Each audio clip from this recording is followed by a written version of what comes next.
জয় রাম, জয় গুরু। নমস্কার। গল্প কথায় রাম ঠাকুর চ্যানেলে সব বন্ধুদের স্বাগতম। বন্ধুরা, আজকে আমি একটি ঠাকুরের লীলা কথা বলে আপনাদেরকে শোনাচ্ছি। যেহেতু একটু বড়, তাই আমি 2 পর্বে লীলাটি বলবো। আজকে প্রথম পর্ব বলছি, আগামী দ্বিতীয় পর্ব বলবো। ঠাকুর বলছিলেন যে আপনি এত রাগ হইছেন কেন, সে প্রসঙ্গে বলছি। শ্রীযুক্ত বিজয় ভট্টাচার্য মহাশয় ত্রিপুরা জেলার আগরতলার মহারাজা বীরবিক্রম কলেজের এনসিসি বিভাগে সাধারণ চাকরি করতেন। তিনি অকৃতদার এবং শ্রী শ্রী রাম ঠাকুরের একনিষ্ঠ ভক্ত। আগরতলার বনমালীপুরে শ্রী শ্রী রাম ঠাকুর সেবা মন্দির প্রতিষ্ঠা হওয়ার পর থেকে তিনি প্রতিদিন সন্ধ্যায় ওই সেবা মন্দিরে একবার যান। তিনি বাস্তব অর্থে খুব পূজা পাঠ নিয়ে ব্যস্ত থাকেন তেমন নয়, তবে গোসেবা, চাকুরি এবং ঠাকুরের প্রতি আত্মনিবেদন এই তার জীবন। তার বাড়ি আগরতলা কৃষ্ণনগরে।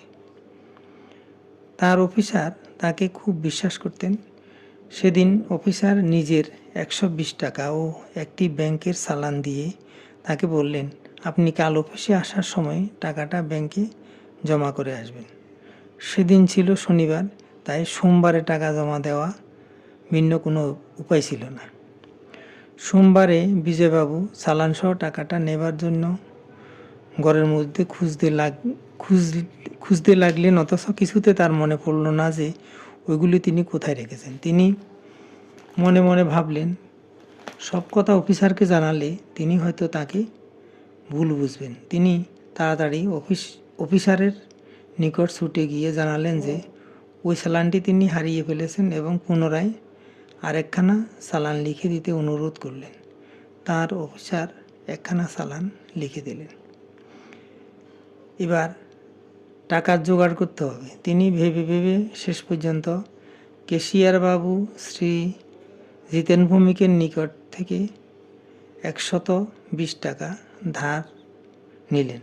অতঃপর বিজয়বাবু অফিসারের নামে ওই টাকা ব্যাংকে জমা দিয়ে পুনরায় অফিসে গেলেন। সেদিন তার খুব মন খারাপ ছিল। তিনি এই দুঃখের কথা কারো নিকট প্রকাশ করেননি। এইভাবে দিনের বেলা কাজে কাজে কেটে যেত, কিন্তু রাত্রিতে শয্যা নেবার সময় তিনি ঠাকুরকে খুব বকাবকি করতেন।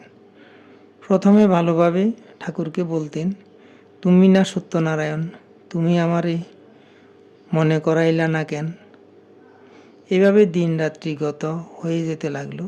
একদিন তার মনে এত দুঃখ হয়েছিল যে তিনি বললেন, তুমি কি ঠাকুর? আমি তোমাকে ফিসা দিয়া মারুম। আর একদিন বললেন, তুমি কি ঠাকুর? তোমাকে জলে ফালাইয়া দিম। এভাবে প্রায় প্রতি রাত্রেই তিনি ঠাকুরের পটে ঠাকুরকে বকাবকি করতে থাকেন। প্রায় 3 মাস তিনি এইভাবে ঠাকুরকে নানা কথা বলে বলে বকেছিলেন। বৈশাখ মাসে টাকা হারিয়েছিল, আর শ্রাবণ মাসের প্রথম দিকে এক রাতে তিনি শ্রী শ্রী ঠাকুরকে স্বপ্নে দেখলেন। স্বপ্নে শ্রী শ্রী ঠাকুর এসে বললেন, আপনি এত রাগ হইছেন কেন? বিজয়বাবু বললেন, আমি টাকাটা খাইলাম না, শুইলাম না, এই টাকাটা কি হইল? তুমি আমাকে জানাইলে না। বন্ধুরা, এর পরবর্তী পর্ব আমি আগামী দিন বলবো। এখন একটি ঠাকুরের বেদবাণী থেকে বাণী পাঠ করে আপনাদের শোনাচ্ছি। ঠাকুর বলেছেন, চিন্তার কিছুই নেই, কেবল গুণের তরঙ্গ হইতে নানানভাবে বিক্ষেপ করিয়া মনের নানান রকম অশান্তি জন্মায়। ইহার কারণেই মহামায়া।